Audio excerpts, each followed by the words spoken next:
করেছেন উত্তেজনা বশত লজ্জাস্থান দিয়ে পানি বের হলে কি গোসল ফরজ হয়? পানি বলতে কি বুঝিয়েছেন আপনি? পানি তো তিন রকমের।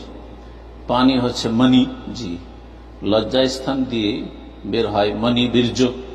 যদি বীর্য সবেগে স্খলিত হয়, বেরিয়ে আসে, তাহলে গোসল ফরজ উত্তেজনার কারণে।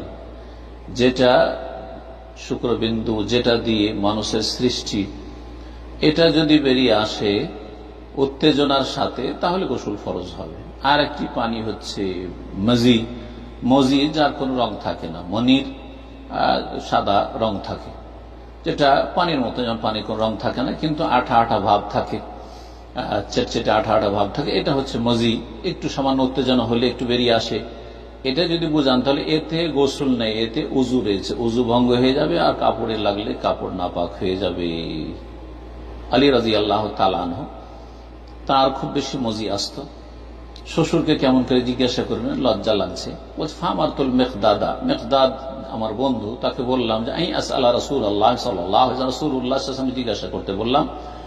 তখন রাসূলুল্লাহ সাল্লাল্লাহু আলাইহি ওয়াসাল্লাম বলছে ফিহিল উযু, তাতে উযু করতে হবে, উযু নষ্ট হয়ে, উযু ভঙ্গের কারণ হচ্ছে মজি নির্গত হওয়া।